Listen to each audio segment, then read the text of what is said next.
Howdy, howdy. So, I'm going to do a follow-up on my sun and moon video I did. Put a little more onto it. Okay, this diagram here shows what I've been proposing. There's a positive energy plane, and there's a negative energy plane down here on the Earth. The tree line, snow line.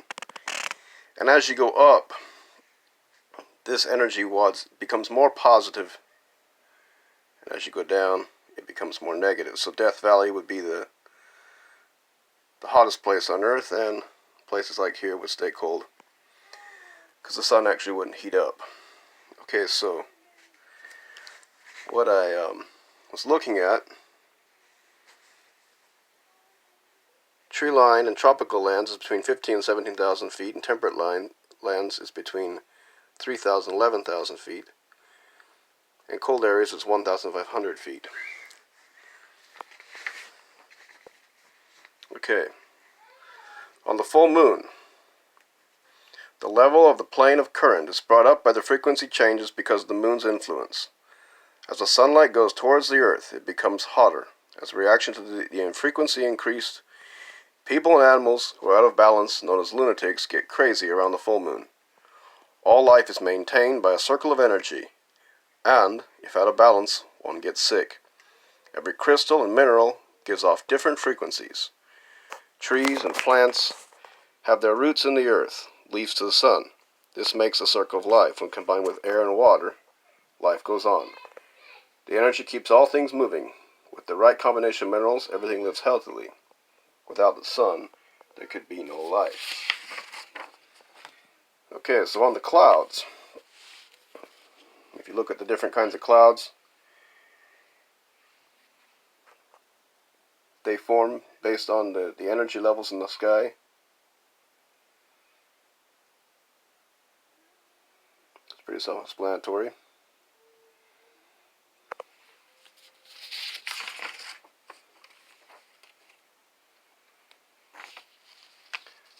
On the Earth, there's a negative energy plane. The higher one goes from the sea, the colder it gets. As sea level and below, it's warmer. The distance from a tropic also has an effect. In the tropics, when one goes up, say, the Andes or Himalayas or Everest, Everest is 29,280 feet above sea level. In the Andes, the highest peaks are 22,834. Mount McKinley in North America is 20,320. Snow-covered and cold, even in tropical areas. As the sun comes down towards Earth, its positive energy and heat increase as it comes closer to the Earth, generating no heat above the snow line. And at most, I should say high altitudes. The moon, on the other hand, is negative energy. When full, it brings up the charge in the Earth, causing sap to flow up, and the clouds often divide based on what particles they're made up of, on different levels of energy. The seasons are caused by where the sun is in reaction to where you are. The Creator made a wonderfully organized system. Heat goes up and cold goes down, so without the sun's warmth and energy, everything would freeze. Okay, so here's a diagram of the tropics, the equator, direction of the sun. The angle of the sun on the summer, equinox, and winter solstices, based on how the shadow shines. Solar time clock, calendar. Okay, let us go over this. Many think that we cannot go around on a flat earth, but could on a ball. Okay, look below. If I go around on a globe or flat earth, it's the same principle. If heading west, north is to your right. If heading east, north is to your left. If you went around a ball or disc, or a flat, it's the same idea. So obviously you can, if it's a globe, you need to circumnavigate, or a flat disc, it's the same principle. If you cut down either one of you're selling on the curved water. This water is level, which is reality.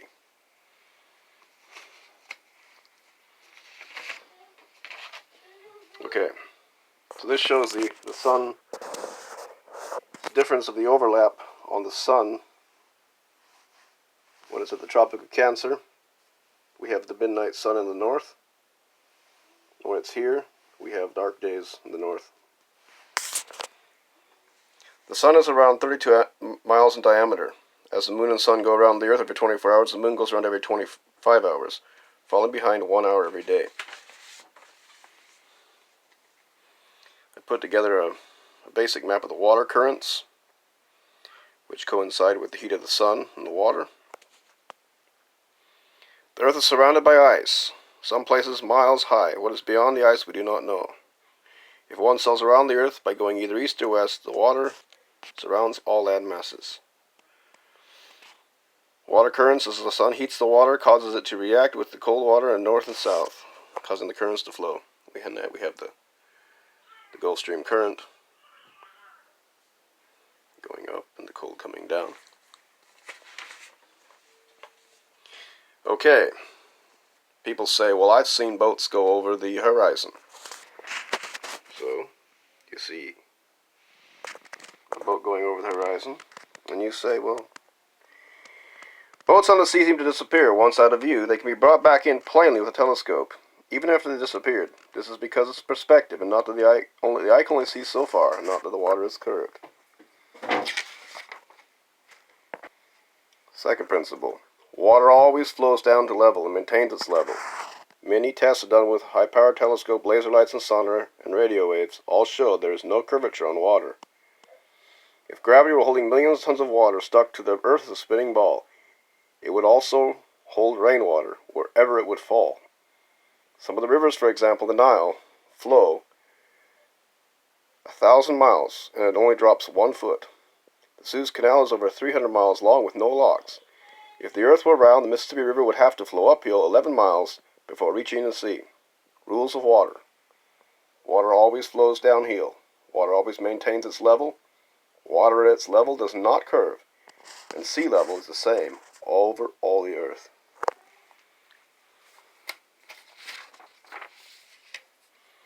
The drawing below should be much larger, but to make it fit the page, I did this way. The Sun is between 2,000 and 2,000 miles above the Earth, and it stays in the tropics, between the tropics. So we have the tropics here, as in the diagram.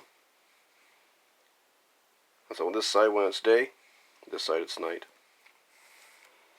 Obviously, it'd be a much bigger, much longer section. I can't get on a piece of paper. Okay. The firmament is the covering on which the stars of the heaven above and the earth beneath. The sun's light goes around 9,000 miles from its center. In its day, where it is not night, the sun is 16 nautical miles from its center and 32 miles around. The equator is 24,000 miles in circumference, and the outer ice ring is 60,000 miles. Here's a little more detailed diagram. So we have the North Pole. Here's where I live, in relation to the North Pole. Then in Missouri, we got the equator. Oh, sorry, this is the Tropic of Cancer, equator, Capricorn. So Cape Horn's about here, and Johannesburg is about here, in relation to the North Pole. So, why you can't see everything, even though the Earth is flat? It comes in, the greater distance, the shorter a tall object appears to be, the ground and the sky meet at the point. See diagram. The law of perspective. Even on a flat surface, the greater distance is less one is able to see until one reaches the line of sight where it seems to all points merge into one. So you've probably seen this on a railroad track or road.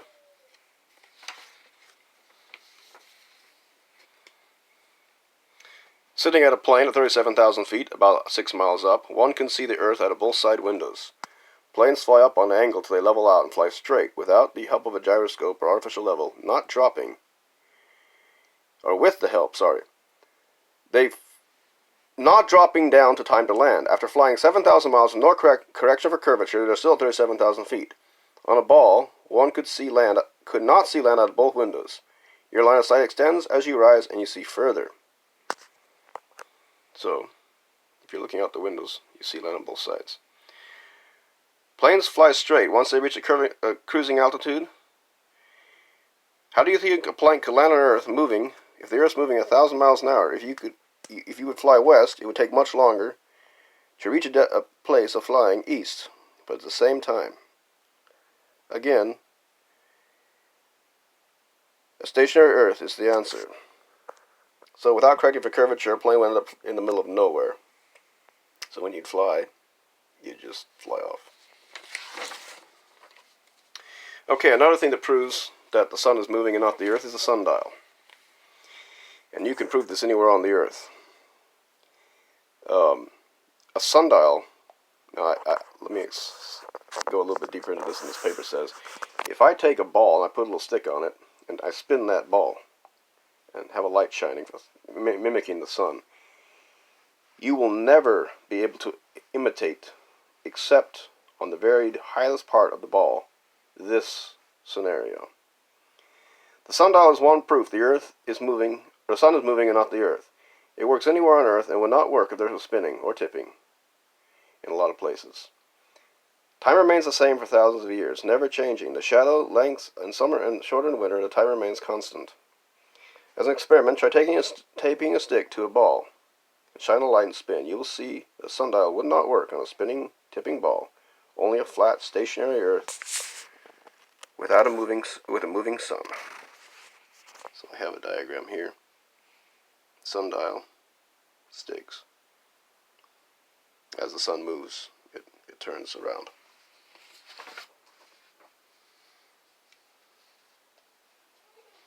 Okay, so I was in the tropics. I lived in Belize. I could see the Southern Cross and the North Star and the Big Dipper at the same time. All stars moving around the North Star. The North Star is on the horizon. The further south one goes till it drops out of view, and only the Big Dipper can be seen.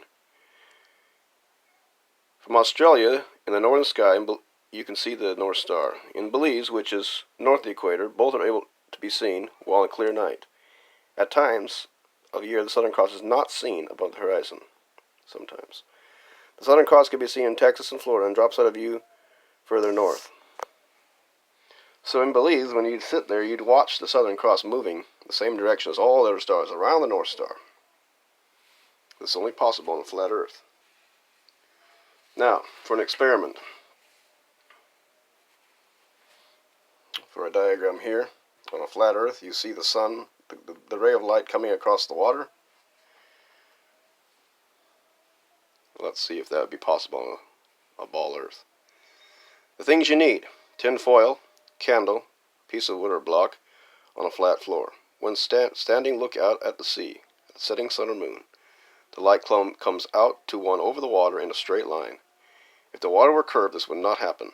Lay a piece of tin foil about 10 feet long and put a candle at one end, and look about at floor level across it. You will see the light on the water as it looks on the water. Then place the block in the middle of the foil, causing a bump or curve. And look down at it again. Notice the difference. Modern man believes many lies. He does not even believe his own eyes, many times choosing rather to blindly follow worldly knowledge than the truth. Truth is eternal and does not change. God made two great lights, one to rule the day and the other the night, and set them under the firmament.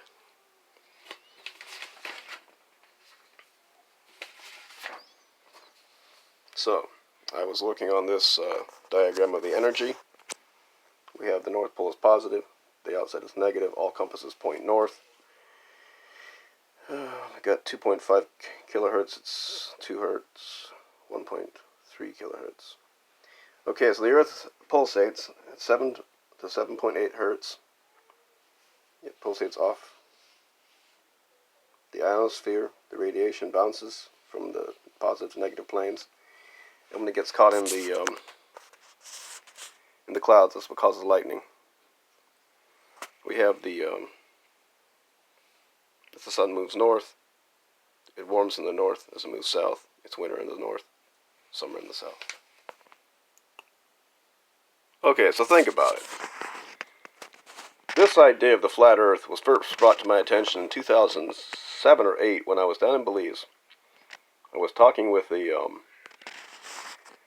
old colony Mennonite, Russian Mennonite, and I said something about the Earth being a ball, and he says to me, "What?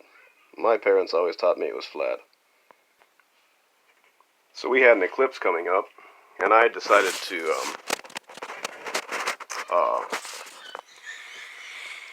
prove to them once and for all that by the eclipse that the Earth was spinning and the sun was stationary. So on February 20th, 2008, we had a full lunar eclipse in Belize. It started at 7:20, just after the sun set, and the moon stood full and bright in the eastern sky. By 8:39, it was fully dark, and only a sliver of light could be seen on the western horizon by that time. It lasted till about 10 o'clock. It was going off the shadow. The shadow moved towards the south. It started from the top down. I realized the light was still visible in the west, and the shadow moved from the south down, that it was not and could not be the Earth's shadow, but from something else. This made me start to look into the flat Earth. As the old colony Mennonites were taught from their ancestors the Earth was flat, I said I could show them the Earth was round. To show them it was round, I had planned to do this by the eclipse, yet the shadow went the wrong way from what it should have, and moved from the north to the south and from the bottom up. Oh, sorry, it should have, but it did not. The sun and moon move in the same direction around above the Earth from east to west. The sun has 24 hours to make its cycle, and 25 for the moon. It falls behind every day by 1 hour. Scientists claim the moon moves from west to east, but only going around every 29 to 30 days, but this is not what we can prove. The sun moves, not the Earth, and this can be proven in many ways. Look at the spiral pattern on plants and trees. The sun and the moon move from tropic to tropic, never passing the tropics. It moves north in the summer till the equinox, and south to Capricorn to the equinox. So this subject is one I'd really like people to look into. Question everything you're told. Look at the evidence. Water always maintains its level, and it flows down. And think about this. If millions of tons of water are being held on a spinning ball by gravity, then wherever water would land, it would also stay. Because what would keep the gravity from holding it wherever it landed? Think about that. Sea level is the same over all the Earth, going up and down with the tides, though. And this subject has been of interest to me, and over the years it seems to be becoming more of a debate in public circles. But I believe that if we look at the old histories and the old ideas, all of the traditional way of thinking was this way until, I'm not sure exactly which year it was, but we have Newton come in with the idea of relativity and gravity, and then we have other Masonic people talking about the ball Earth and the spinning and the sun not moving, being stationary. But yet, what we see and what we feel is not this way. The Earth remains constant unless there's an earthquake. The sun moves every day. So, hey. So on this subject, let me know your thoughts. Hope this gave some things thought to think about. And wish you all best for now. And take care. Hey, and if you haven't subscribed to my channel, subscribe and like. It helps me out a lot. And see you guys all later.